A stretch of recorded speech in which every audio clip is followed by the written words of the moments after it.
Y esa revolución rusa tuvo que enfrentar, en principio, la agresión externa, el cerco, el aislamiento, la derrota de otras revoluciones como la alemana, donde murió Rosa Luxemburgo y Karl Liebknecht, otras revoluciones derrotadas o fracasadas como la húngara, y finalmente esa revolución rusa a principios de los años 20 queda completamente aislada.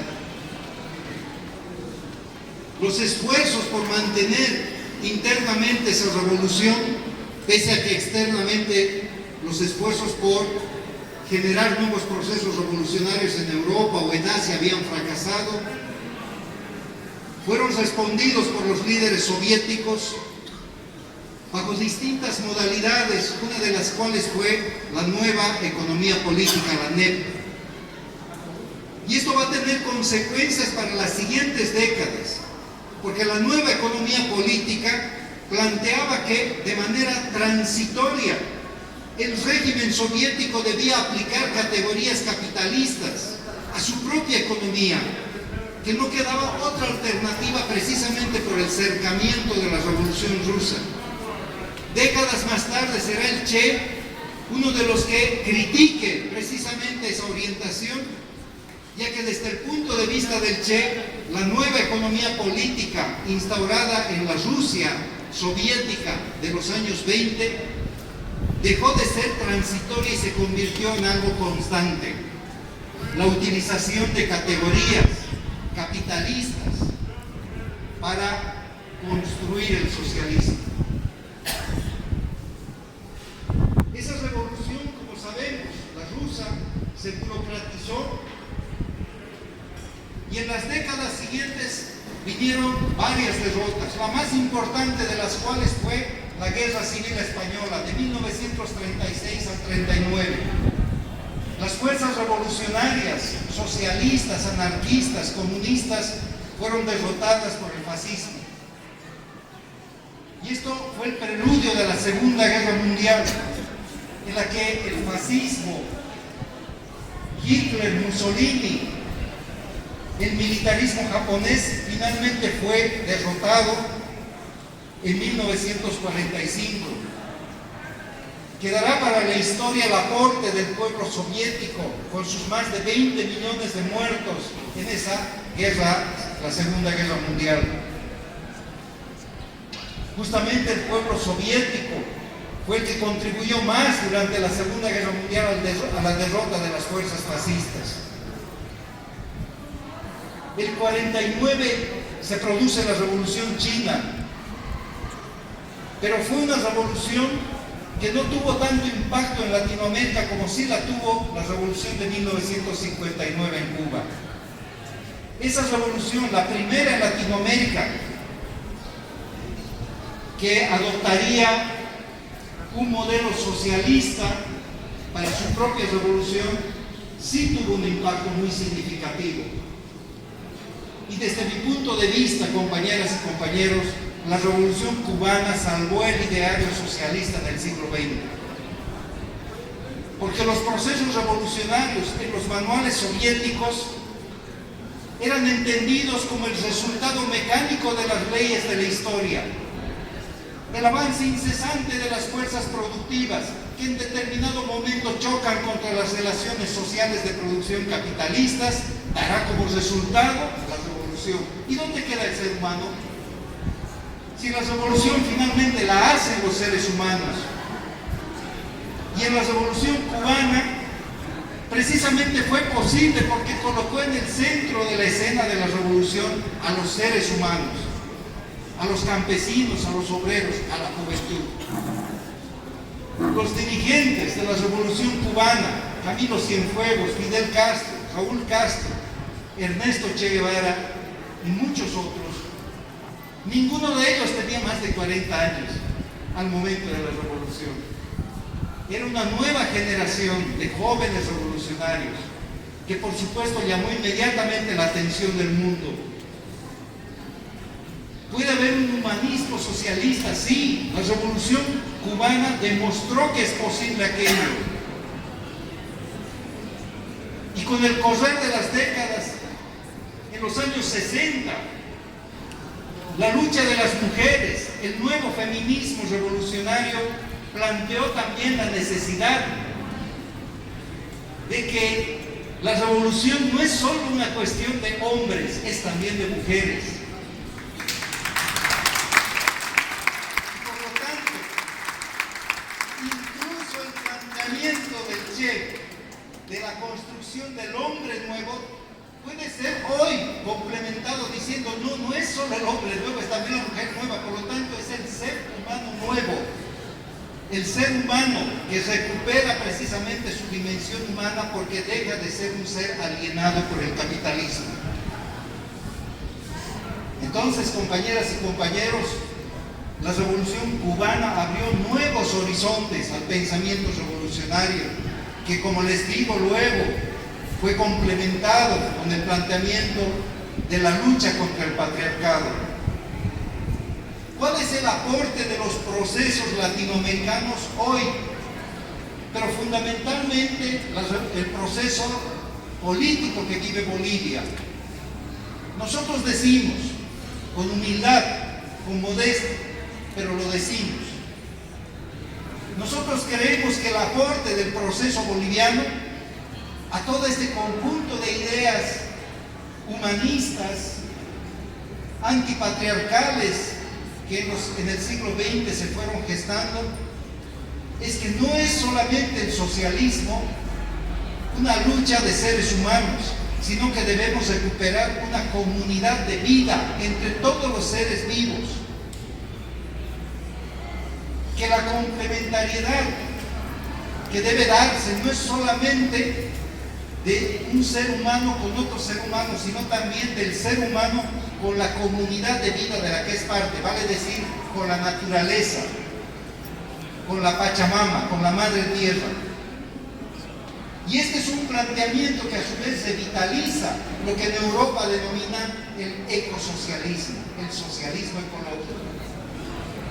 Ese es un aporte de estos procesos, el proceso ecuatoriano, el proceso boliviano, que de alguna manera lo hemos traducido en el planteamiento del vivir bien, o del buen vivir, como dicen en Ecuador.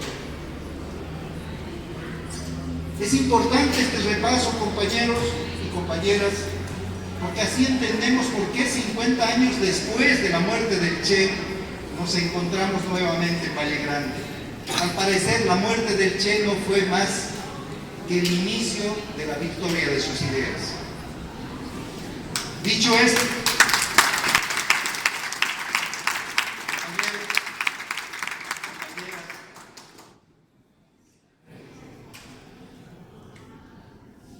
el Che tenía un pensamiento económico.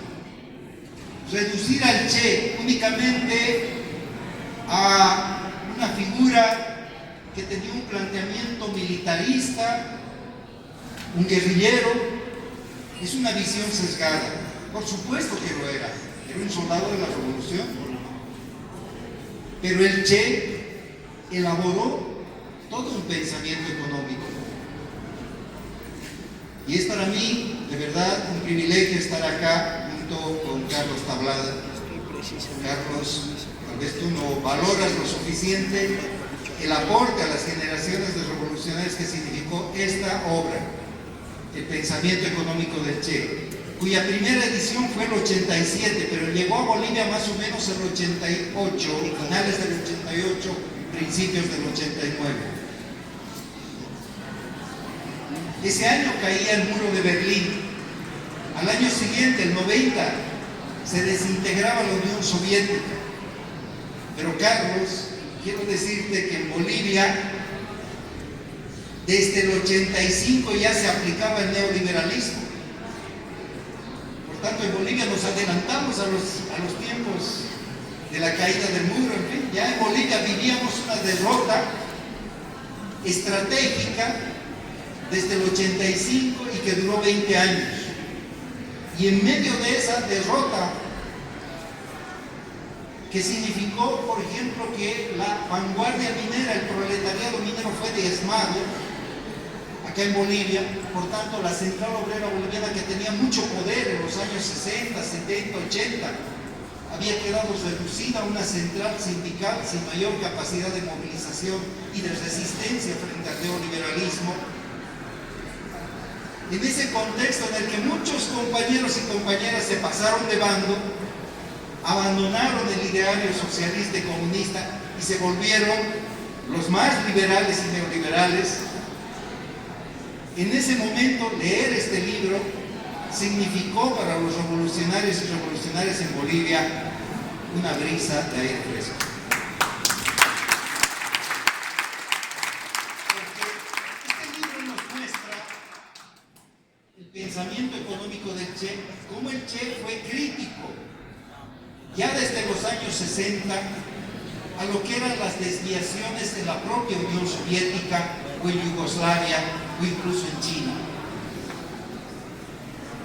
Y hay una frase del Che que recupera Carlos, basado, como él mismo ha dicho, en la recopilación que Orlando Borrego también la hizo. Hay una frase del Che que dice: no se puede construir el socialismo con las armas milladas del capitalismo. No se puede construir el socialismo aplicando categorías del capitalismo, porque eso va a llevar inevitablemente a un retorno del capitalismo. Y él ya anunciaba que la Unión Soviética, en esos años 60, iba a retornar al capitalismo. Y eso se confirmó 20 años después de muerto el Che. Y este es un elemento fundamental en el pensamiento económico del Che,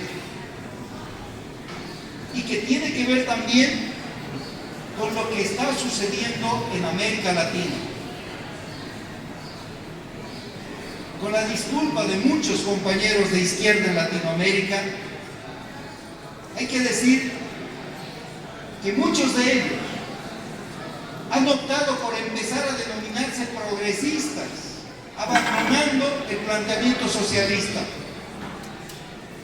Y yo soy muy crítico a esto, porque a mí me parece que un planteamiento que te autodenomine o te identifique política e ideológicamente como progresista tiene un gran problema, porque es un progresismo al interior de un sistema capitalista, que, como sabemos, sus dos fuentes de ganancia fundamentales son la explotación de la fuerza de trabajo y la depredación de la naturaleza.